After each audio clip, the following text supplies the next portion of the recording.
Buenos días. Vamos a abordar aquí el siguiente punto teórico del tema que estamos tratando, aplicación de las derivadas.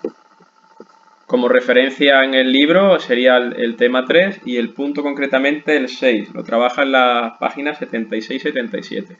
Dejo el libro de referencia para su lectura, trabajar el ejercicio resuelto y posteriormente algún propuesto, pero el enfoque teórico prefiero a través de este vídeo, de las diapositivas que he preparado, para seguir este enfoque que entiendo que os va a resultar más fácil y unas referencias mejores para comprenderlo.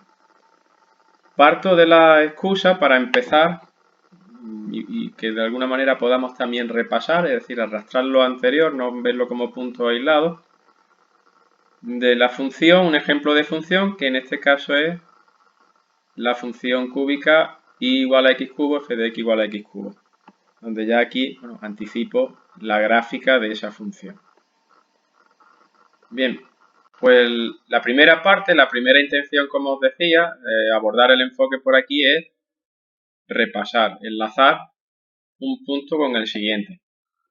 Entonces, la primera parte, en estos tres primeros puntos que tenemos aquí en la diapositiva, vamos a ver lo que es el estudio de la monotonía y máximo y mínimo. No tiene nada que ver con esta nueva parte teórica, no tiene nada que ver, quiero decir, esta primera parte teórica. Entonces, repaso. Haríamos el cálculo de la primera derivada, como se trata de la función f de x igual a x cubo, quedaría la derivada primera 3x cuadrado. El siguiente paso era ver dónde la derivada primera se hacía 0, lo que viene a hacer resolver la ecuación f' de x igual a 0. En el caso este particular que estamos tratando, sería que 3x cuadrado fuese 0, y eso ocurre cuando la x es 0. Eso nos daba, y os recuerdo, los puntos candidatos a máximos o mínimos. Y en esos puntos es donde tenemos que hacer el estudio de la monotonía de la función y ver si realmente son o no son máximos o mínimos. Para ello vamos a coger la recta real. Comenté dos formas de hacerlo, bien a través de la recta real, bien a través de la aplicación de la segunda derivada. En este caso vamos a hacer este método a través de la recta real. Ahora después también explicaré por qué hago este y no el otro en esta ocasión. Bueno, pues marco en la recta real la frontera, el 0, y así tantos como candidatos no saliesen. En este caso solo nos ha salido uno. Y ahora estudiamos las semirrectas que quedan, en este caso una a la izquierda y otra a la derecha del 0. A la izquierda del 0, para ver el signo que toma la derivada primera, que es el que me importa, cojo cualquiera de los candidatos, puesto que se trata de una función continua. Por lo tanto, cualquier candidato me sirve para ver el signo. Permanece constante en todo este intervalo. El más sencillo de tomar es el valor menos 1. Evalúo f' en menos 1, sustituyendo en la función que hemos tenido en el primer paso, menos 1 al cuadrado 1, por 3 por 3. Lo que me importa no es tanto el valor absoluto, sino el signo, en este caso signo positivo. Y eso recordáis que significaba que si la derivada primera era positiva, en ese tramo la función f crecía. Y una característica de la derivada nos permitía concluir una propiedad de la función, que en este caso es que esta función es creciente de momento de menos infinito hasta 0. Abordamos el tramo de la derecha, cogemos un representante, 1 en este caso, como el más fácil, pero insisto en que podéis coger cualquiera de los otros valores enteros con decimales, y una vez más nos traemos el 1 para sustituirlo en la derivada primera. 1 al cuadrado 1 por 3, 3, nos sale exactamente igual. Digo yo es porque, claro, tenemos x al cuadrado, por lo tanto el signo no acaba siendo los dos positivos, sale lo mismo, 3 mayor que 0, derivada primera positiva, significa que f crece. Conclusión, a lo que nos importaba, aparte de ver que f crece en todo su dominio, puesto que si lo hace hasta el 0 y a partir del 0 continúa creciendo, nos dice dos cosas. Una, que la función es creciente en todo su dominio, como si lo estáis viendo aquí, y que 0 no es ni un máximo ni un mínimo, pese a que no había salido que la derivada era 0. Tanto con esto concluimos que no tiene un máximo, esta función no tiene ni máximo ni mínimo, puesto que siempre va creciendo. Un inciso. Os decía que este abordaje me sirve para varias cosas. Una ha sido este repaso y otra, pues recordar aquello que comentaba de que en un máximo o un mínimo la derivada primera siempre vale 0, porque ahí la recta tangente quedaba totalmente horizontal, donde se alcanza un máximo y un mínimo, lo vimos en la diapositiva anterior. Pero no todos los puntos donde la derivada era 0 significaba que hubiese un máximo o un mínimo. Aquí, con esto, tenéis un contraejemplo de una función que, teniendo algún punto donde la derivada primera se hace 0, luego en ese punto no hay ni máximo ni mínimo. Segundo motivo de abordarlo de esta manera. Tercer motivo, los puntos 4, 5 y 6. Ahora aquí sí abordo la cuestión nueva que nos atañe aquí en este tema, en este punto teórico. Curvatura y puntos de inflexión. ¿Por qué lo abordo así de esta manera? Pues para que veáis el paralelismo que vamos a utilizar ahora con la derivada segunda para ver esta cuestión teórica, curvatura y puntos de inflexión, con las mismas técnicas que hemos utilizado con la derivada primera para ver crecimiento, decrecimiento, máxima y mínima. De manera que lo primero que hago es calcular la segunda derivada. Parto de la derivada primera, 3x cuadrado, la segunda derivada es la derivada de la primera, es decir, 6x. Ahora resuelvo la ecuación, es decir, busco los puntos donde la derivada segunda se hace 0, resolviendo la ecuación derivada segunda en 0. 6x, que es la derivada segunda, se hace 0, solamente es posible cuando la x vale 0. Bien, pues estos puntos donde la derivada segunda se hace 0 son los candidatos a puntos de inflexión. Para que veáis el paralelismo con lo de la derivada primera, los puntos donde la derivada primera se hacía 0 eran los candidatos a máximo y mínimo, los puntos donde la derivada segunda se hace 0 son los candidatos a puntos de inflexión. ¿Qué hago ahora en el tercer paso? Pues exactamente igual que hacía con la derivada primera. Ahora quiero estudiar el signo de la derivada segunda. Marco los candidatos que me han salido, en este caso igualmente solamente uno, el 0, y estudio lo que ocurre a la izquierda y a la derecha del 0 en la derivada segunda, que es la que es objeto de estudio ahora en este paso. Hago el mismo proceso, cojo un valor representante a la izquierda del 0, en este caso igualmente el menos 1, el valor más fácil, y evalúo la derivada segunda en menos 1. Tengo aquí 6 por menos 1, menos 6. Me importa el signo. La derivada segunda en este tramo, menos infinito a 0, es negativa. Ahora diré cómo nombramos a eso. Y a la derecha, cojo un representante, por ejemplo el punto 1, y en ese caso, 6 por 1, 6, la derivada segunda tiene signo positivo.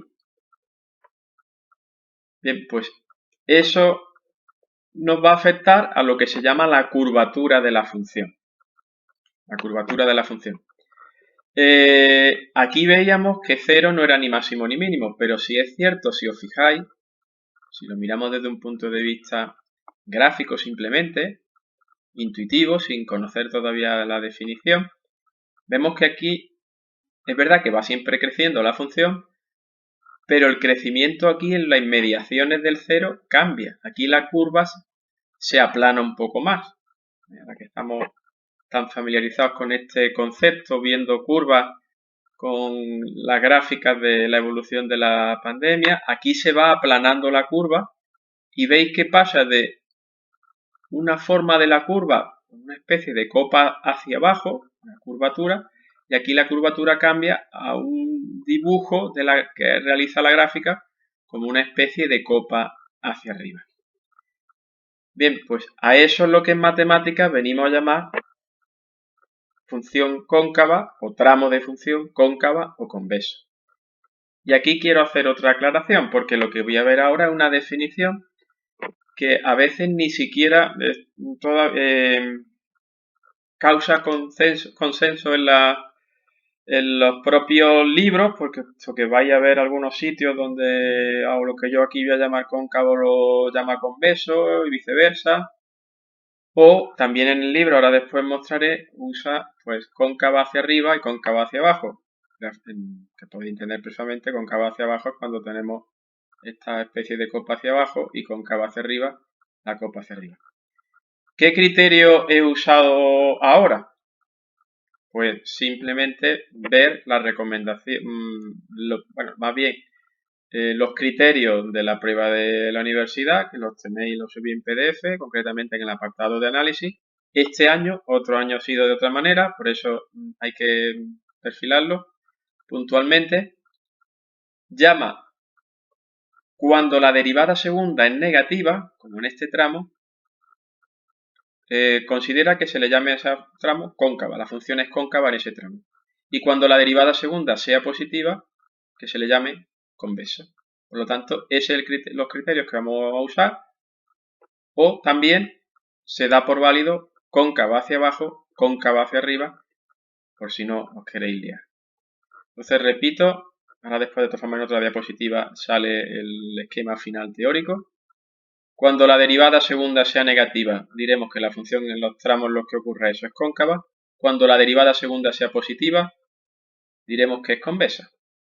Ya os decía la analogía con la derivada primera. Cuando la derivada primera es positiva, decimos que la función crece.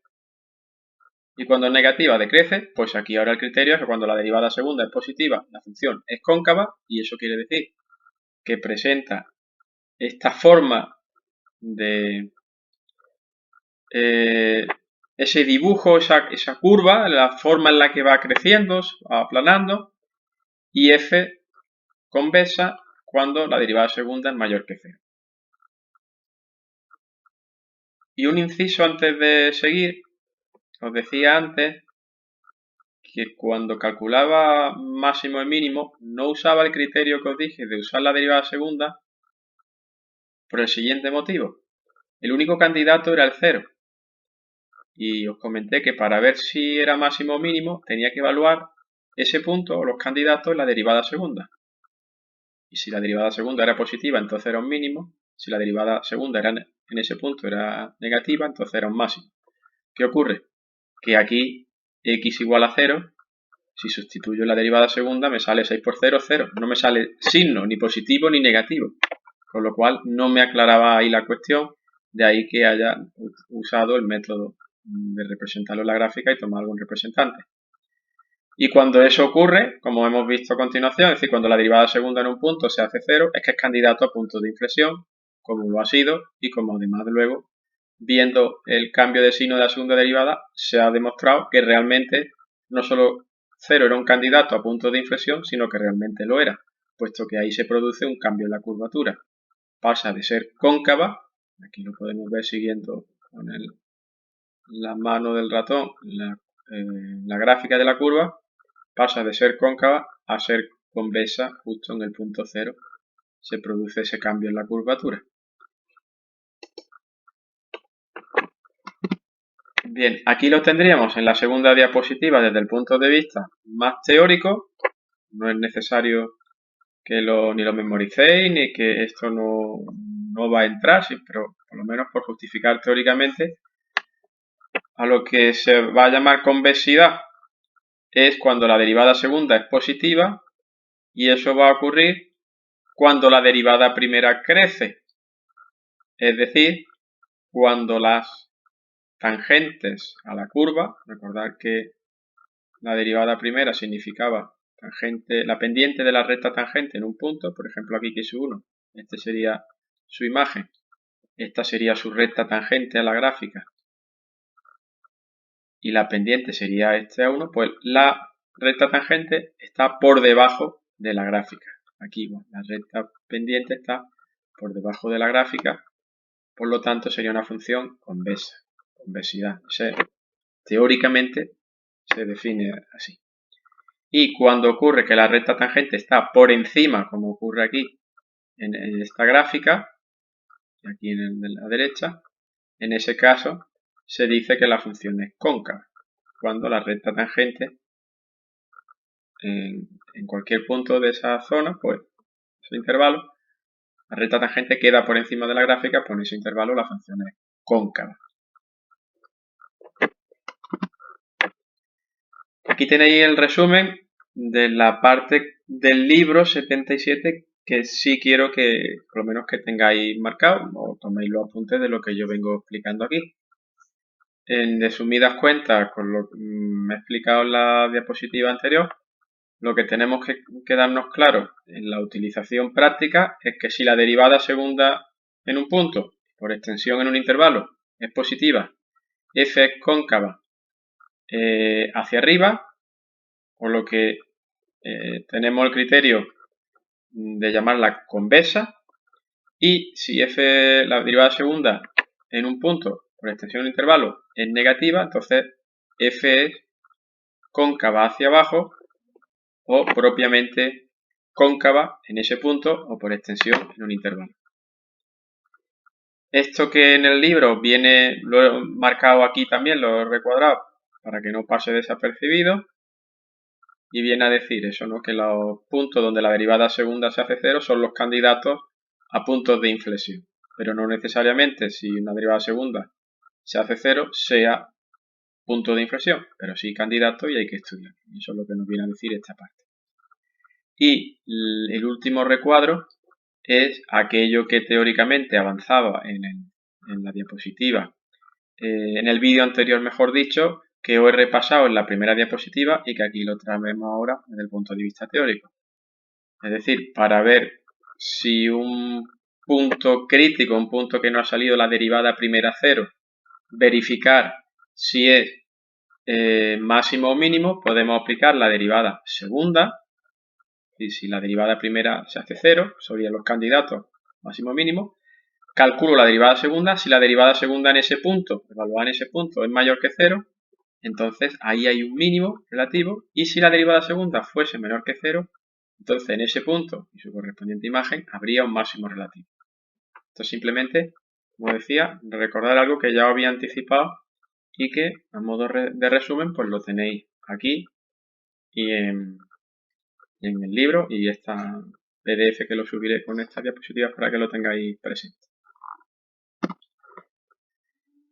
Y por último, pues hacer otro ejercicio donde recoja el repaso de lo que hemos visto y con esto, bueno, pues abarcamos el estudio de una parte importante de la función como es su monotonía, extremos, curvatura y puntos de inflexión.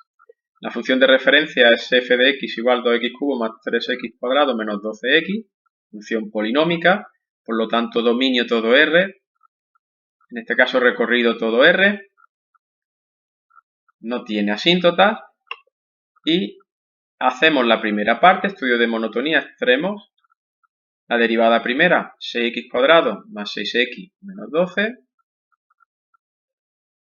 vemos cuando la derivada primera se hace 0, resolviendo esa ecuación, una ecuación cuadrática de grado 2, aplicamos la fórmula menos b más menos la raíz cuadrada de b cuadrado menos 4ac partido 2a y obtendríamos estas dos soluciones que os he simplificado aquí, x1 igual a menos 2 por un lado y x2 igual a 1. Insisto, candidatos a máximos o mínimos que ahora posteriormente tenemos que verificar si realmente lo son o no. Estudio de esos puntos críticos, marcamos las fronteras, en menos 2 tenemos una, en 1 tenemos la otra. Cogemos un representante, en este caso por ejemplo menos 3, y calculamos la derivada primera en menos 3.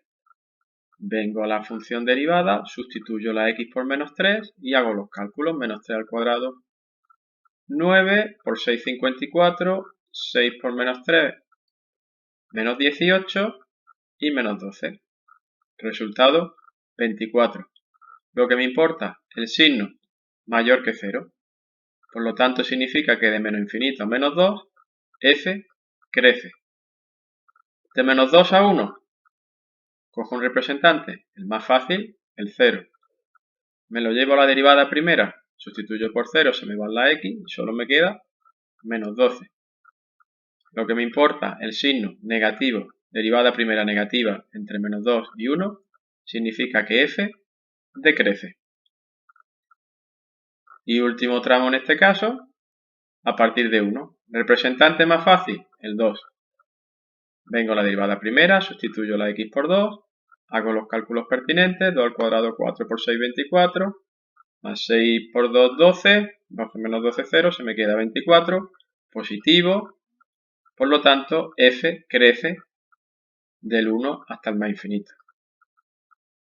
Resumiendo la monotonía, pues que f crece de menos infinito hasta menos 2, unión 1 más infinito, como tenéis aquí en este recuadro. Resumen del estudio que hemos hecho aquí de los signos. Y que f decrece entre menos 2 y 1. Aquí siempre abierto, no podemos en el corchete, no hace falta ponerlo puesto que en el propio punto, en este caso, menos 2 sería un máximo.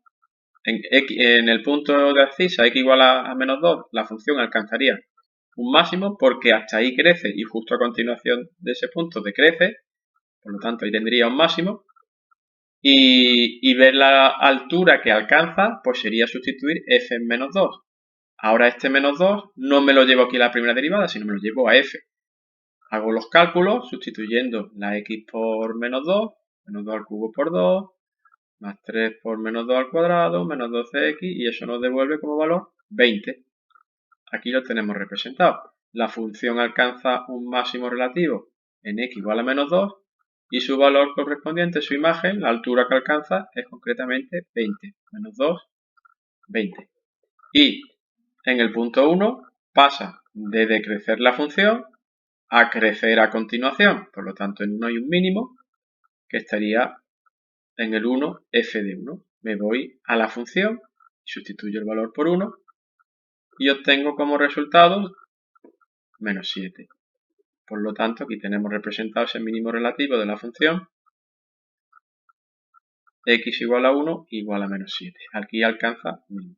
¿Veis lo que decía antes? Como aquí la tangente tendría pendiente 0, pendiente horizontal. En los máximos y los mínimos, la derivada primera tiene que ser 0, forzosamente. Pero no todos los puntos donde la derivada primera se haga 0 son máximos y mínimos, como hemos visto en el ejemplo de la primera diapositiva. Una vez hecho el estudio de monotonía y extremos, pasamos al estudio paralelo en un grado superior de la derivada para curvatura y puntos de inflexión. Empiezo calculando la derivada segunda, a partir de la derivada primera, lógicamente, 12x más 6, resuelvo la ecuación, veo cuando la derivada segunda se hace 0, 12x más 6 igual a 0, me devuelve que x igual a menos 1/2 como solución y como candidato a punto de inflexión, y me lo traigo a la recta de estudio. Marco el menos 1/2 y estudio lo que ocurre a la izquierda y a la derecha. Representante a la izquierda, menos 1. ¿Dónde evaluar el menos 1? En la derivada segunda, es decir, aquí 12 por menos 1 más 6. Me devuelve como valor menos 6. Lo que me importa, negativo. Hemos quedado que cuando la derivada segunda era negativa, la función era cóncava hacia abajo, propiamente cóncava. Y por lo tanto f será cóncava de menos infinito hasta menos 1/2. Lo tenéis aquí en la solución. A la derecha del menos 1/2, cojo un representante, el más fácil, el 0. Evalúo la derivada segunda en el 0. 12 por 0, 0 más 6, pues 6. Signo positivo. Por lo tanto, cóncava hacia arriba la función. f segunda tiene signo positivo. Por lo tanto, f es convexa y lo será desde el menos 1/2 hasta el más infinito. Y de esa manera, como hay un cambio en la curvatura, de ser cóncava hasta el menos 1/2 a ser convexa a partir del menos 1/2, pues el punto menos 1/2 es un punto de inflexión. ¿Cuál es su imagen? Pues me voy a calcular f de menos 1/2. Me voy aquí arriba y sustituyo la x por menos 1/2 y obtengo de resultado 13/2, lo que es lo mismo 6,5. decir, aproximadamente si me vengo a la gráfica, por aquí donde tengo la mano del ratón. Y comprobamos como efectivamente con el gráfico la función hasta aquí es cóncava hacia abajo o propiamente cóncava, porque la derivada segunda es negativa hasta el menos un medio, y aquí en el menos un medio, perdón, pasa a ser convexa, cambia la curvatura y pasa a ser convexa, y por lo tanto aquí en x igual a menos un medio hay un punto de inflexión de la curva. Y con eso hemos estudiado ya una parte importante de aplicación de la derivada a lo que es el estudio de las funciones, que en la prueba de acceso a la universidad puede salir como ejercicio independiente, tal y como lo estoy poniendo aquí, donde nos pueden pedir o calcula los máximos, calcula puntos de inflexión, o un compendio de todo, como he hecho aquí, o en representación de funciones, para representarla, y una parte del estudio sería este punto completo concretamente, o para calcular también algunos valores, ya lo veremos, algunos problemas de tipo, con algunas características, pues viendo que es un punto crítico y por lo tanto no está diciendo que la derivada primera es cero, viendo que es un punto de inflexión, por lo tanto no está diciendo directamente que la derivada segunda es cero. Con eso nos pedirá calcular alguna incógnita. Eso es lo que suele aparecer en exámenes, en problemas, este tipo de la teoría que hemos abordado aquí. Espero que haya quedado claro y si no, pues cualquier duda, no hay más que preguntar. Bueno, un saludo.